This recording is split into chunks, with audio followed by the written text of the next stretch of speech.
पर सियासत में नाज़रीन कुछ भी मुमकिन है, और शायद सिर्फ कुछ नहीं, पाकिस्तान की सियासत में तो सब कुछ ही मुमकिन है। कब क्या हो जाए, पॉलिसी में कब तब्दीली आ जाए, कब सियासी हलीफ बन जाए और कब सियासी मुखालिफ इत्तेहादी का रूप धार ले। पाकिस्तान की सियासत में सब कुछ हो सकता है, यहाँ सब मुमकिन है, यानी सब चलता है। ऐसा ही माजी का नामुमकिन तो शायद बड़ा लफ्ज़ है। अगर ये कहा जाए कि जो सियासी उफक पर होता नजर नहीं आता था या मुश्किल था, वो आज हो गया। मुस्लिम लीग और इत्तेहादी पाकिस्तान तहरीक इंसाफ के साथ मुज़ाकरात के टेबल पर बैठ गए।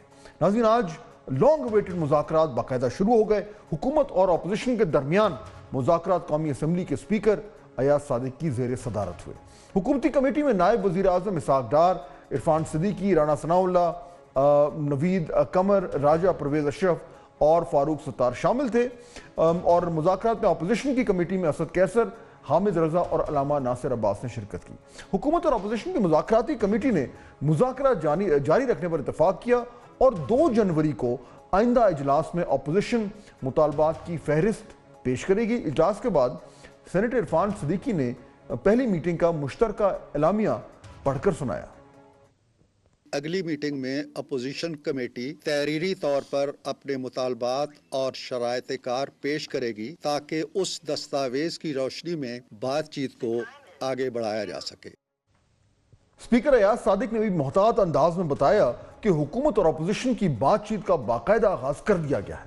अयाज सादिक का कहना था कि मुज़ाकरात का अमल आगे बढ़ाने के लिए मुज़ाकराती कमेटी को खुले दिल से आगे बढ़ना होगा। मुझे उम्मीद नजर आती है कि अगर हम सब मिल के सर जोड़ के पाकिस्तान की बेहतरी के लिए जो कि अहद भी करते हैं और कोशिश भी करेंगे, काम करना चाहते हैं, इसमें सियासी बेहतरी भी आएगी, जमहूरियत भी मुस्तहकम होगी, पाकिस्तान को जो चैलेंजेस दरपेश हैं उसमें भी बेहतरी आने का इम्कान है। अयाज सादिक ने यह भी वाज़ेह किया कि बानी पीटीआई तक रसाई देना उनका काम नहीं है। मुज़ाकरात की कामयाबी हुकूमती और अपोजिशन मुज़ाकरात की कमेटियों पर मुनहसर है, जबकि असद कैसर ने बताया कि मुज़ाकरात में तहरीक इंसाफ के कैदियों की रिहाई की भी बात होगी। इस पे हमने अपना नुक्ता नज़र बिल्कुल तरीके से रखा कि जो हमारा मौक़िफ़ है कि हमारे जितने कैदी हैं इंक्लूडिंग इमरान खान और जो हमारे वर्कर्स हैं इनकी रिहाई और जुडिशल कमीशन के हवाले से जो हमारा मुतालबा है कि सुप्रीम कोर्ट की सीनियर तरीन की जुडिशल कमीशन बनाया जाए। इसी तरह राना सनाउल्लाह ने आज इतना ही कहा कि अपोजिशन बाज़ाब्ता मुतालबात सामने रखेगी तो जवाब देंगे।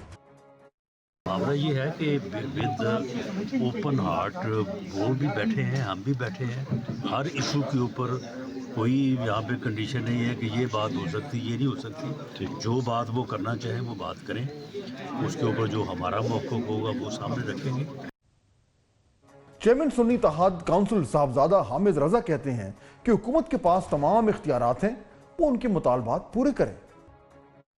ऐसा मुतालबा है नहीं जिसमें मेरी नज़र के अंदर कोई प्रॉब्लम हो। मसला आप 9 मई के जिम्मेदारान का तयन करना चाहते हैं, हम तो उससे फरार नहीं हुए, हमने तो जुडिशल कमीशन की बात की। 26 तारीख के ऊपर जो हुकूमती मौक़िफ़ था वो आपके सामने है, तब्दील उसके ऊपर भी हमारा मुतालबा ये है कि जुडिशल कमीशन बनना चाहिए। मुझे इसमें कोई रुकावट।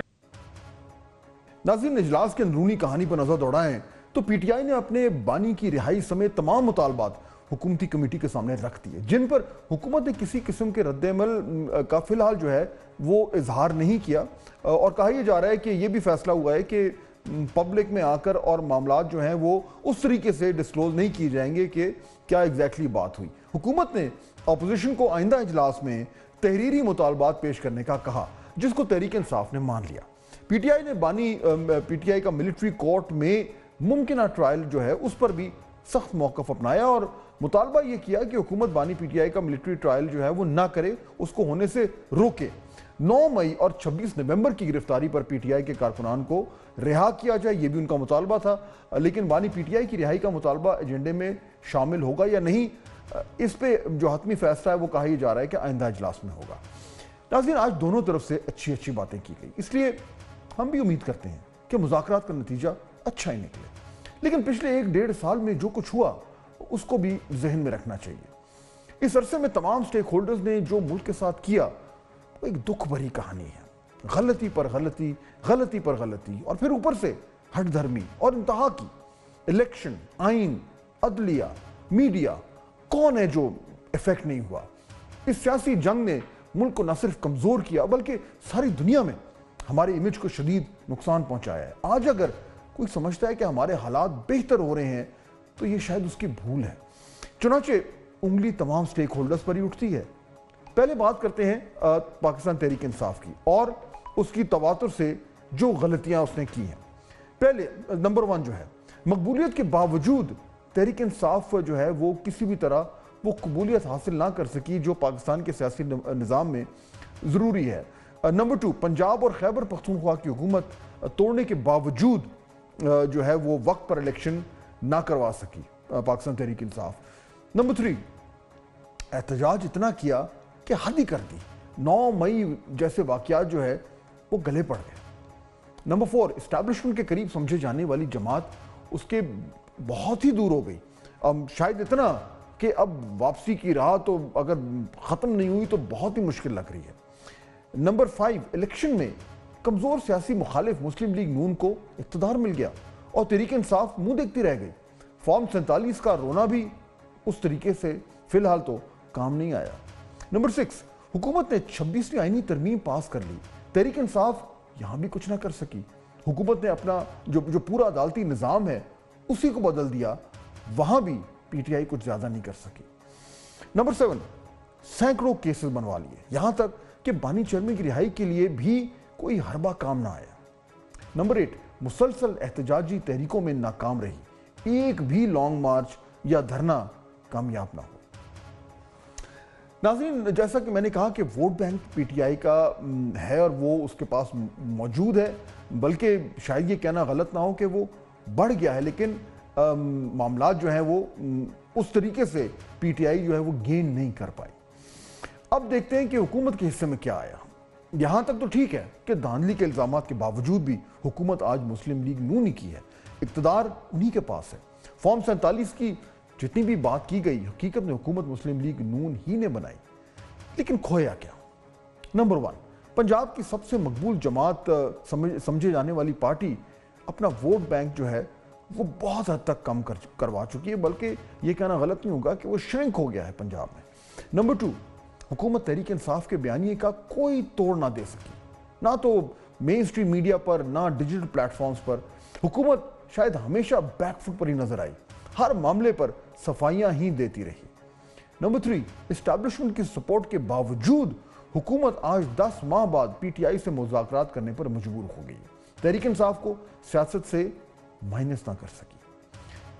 नंबर 4, मईशत में अच्छी खबरों के बावजूद अवाम को मुतमईन ना कर सकी। अभी तक ये बयानिया नहीं बन पाया कि मामलात जो हैं वो बहुत ज़्यादा बेहतरी की तरफ जा रहे हैं। नंबर 5, तहरीक इंसाफ ने डोमेस्टिक और इंटरनेशनल लेवल पर जो बयानिया बनाया हुकूमत उसका तोड़ नहीं दे सकी, या अगर दिया तो बहुत ही कमज़ोर।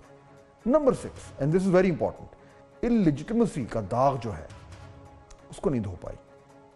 यानी नाज़रीन, इस्टेब्लिशमेंट की सपोर्ट की वजह से मजबूत तरीन नजर आने वाली हुकूमत शायद कुछ ज्यादा कैश नहीं करा सकी। अब मुज़ाकरात किए जा रहे हैं, तो अगर यही करना था तो पहले कर लेते। इतना वक्त ज़ाया किया जिससे मुल्क को नाकाबिल तलाफी नुकसान हो। नंबर 1, ये जो नुकसान क्या हुआ इस पर भी जरा बात कर लेते हैं। नंबर 1, अदलिया कमज़ोर हो गई।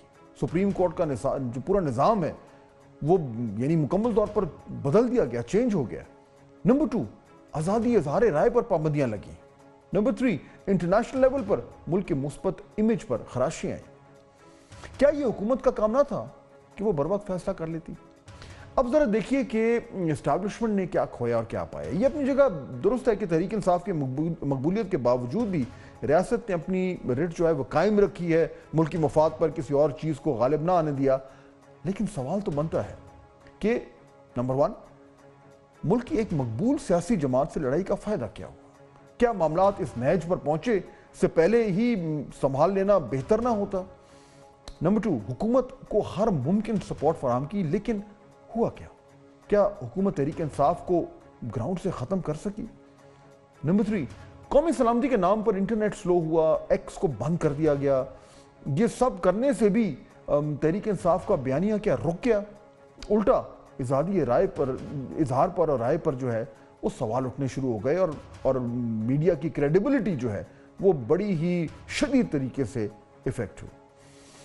ناظرین، یہ سوالات سخت ہیں لیکن آج پوچھنا بنتے ہیں، حکومت سے بھی، تحریک انصاف سے بھی، اسٹیبلشمنٹ سے بھی۔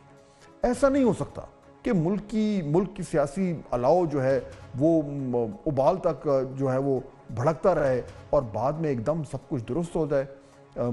اور پچھلے 1-2 سال میں چیزیں جس نہج پر پہنچائی گئی ہیں، شاید کچھ بہتر فیصلے ہوتے تو معاملات یہاں تک نہ پہنچتے۔ لیکن ناظرین، ڈائیلاگ شروع ہو گیا ہے، یہ اچھی بات ہے۔ سال پہلے ہوتا تو اور اچھی بات ہوتی۔ اب دیکھتے ہیں کہ ماضی سے ہم نے کچھ سبق سیکھا کہ نہیں، اور کیا اس ڈائیلاگ کے ذریعے ہم کوئی مثبت اور باقاعدہ حل اپنی مشکلات کا جو ہے وہ نکال سکتے ہیں کہ نہیں۔